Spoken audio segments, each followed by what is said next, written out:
What is up, everybody, and welcome back to the channel. Now, what if I told you that everything beyond this box here was generated using AI inside of Photoshop? Well, let's talk about it.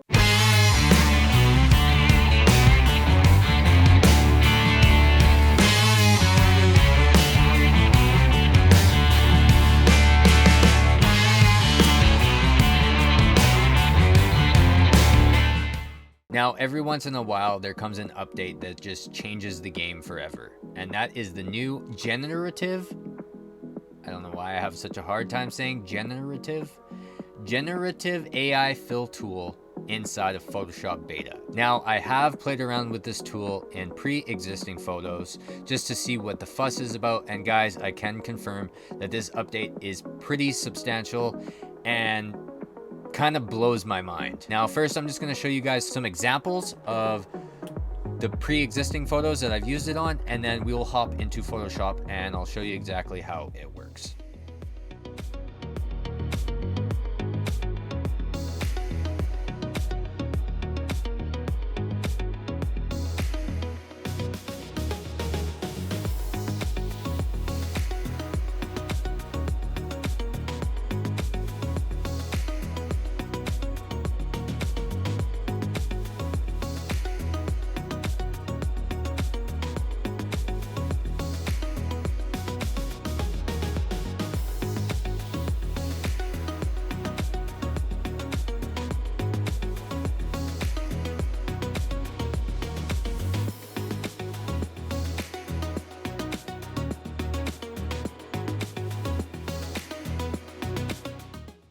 Alright guys, so here we are in Photoshop Beta, and that is 24.7 to be exact.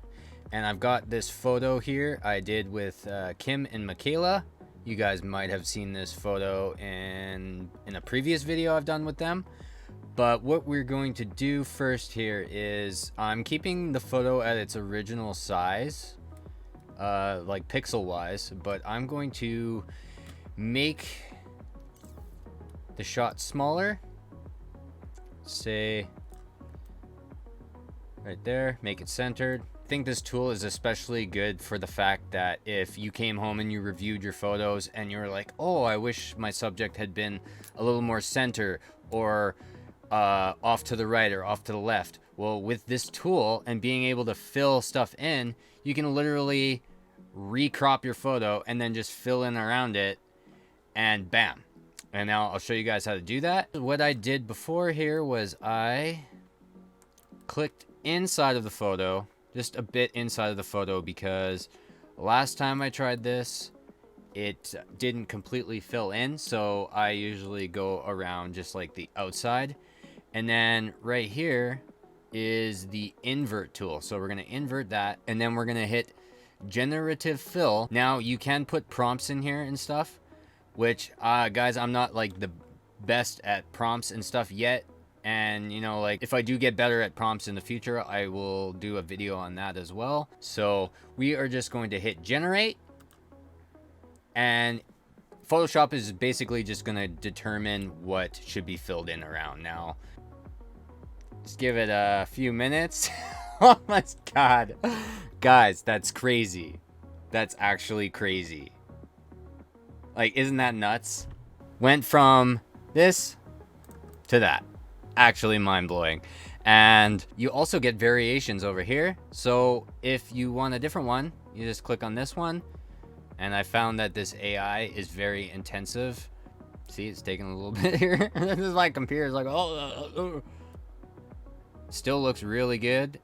I don't know how this does it. It's honestly just mind-blowing to me. Man, that's crazy. That just... I have no words. Honestly, if I hadn't told you or shown you, you would have never have guessed that the rest of that photo, or I had shrunken it down and then filled it out. It's crazy. All right, let's move on to the next one.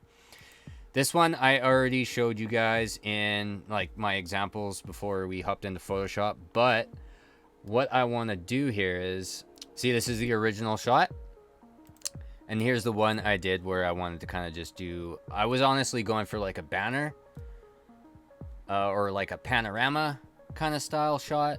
But then I figured, you know, let's try and fill it out completely in this example, just to show you guys how crazy this AI is. Now, we'll just do that. We'll hit generative fill. I'm kind of interested to see how this bottom part here will fill in, because it's going to be giving her legs, essentially. And it's going to be filling in more of her dress. And I don't know where it's going to end. Let's fill in this bottom part here.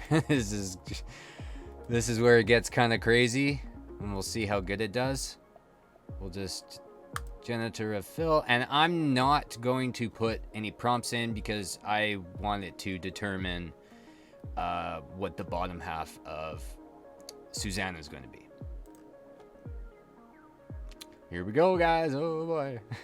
And again, computer, depending how fast your computer is, may be quick, maybe semi-quick. Mine is not the fastest. And bam. I mean, it's not perfect in here, by all means. Not at all, but that's still really crazy to look at, honestly. Like, we'll try this second variation here to see how that looks. Again, it gave her legs, which is crazy to me. I want to also mention that this is in beta, so holy crap. That is so cool. Look at that. That looks like her dress, like she has like another part of the dress going on here, like. Look, and why did it choose to put a flower there? Was there a flower? There was no flower there before. What an odd place to put a flower. Okay. Okay, yeah, I was gonna mention before that this isn't beta, so it's obviously taking feedback, and if it's a good result, then you can just hit good result here, poor result, and so forth.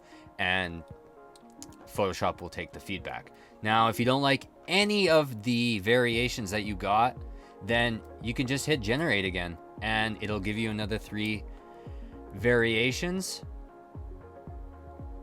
We'll see how this next one turns out. I already kind of like this. I don't know about the flower right there, but still, I'm just showing you guys exactly how this fill tool works inside of Photoshop, and I mean, it speaks for itself. I mean, look at that. That's crazy. Just crazy. That one, another one.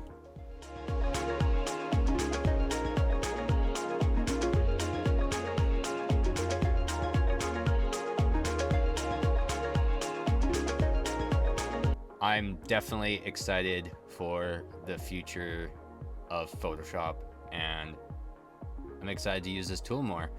What do you guys think? Let me know in the description below what you guys think of this AI tool. I think it's awesome. Now, if you guys enjoyed this video, be sure to smash that like button, smash the subscribe button, and we will see you guys in the next one. Bye-bye.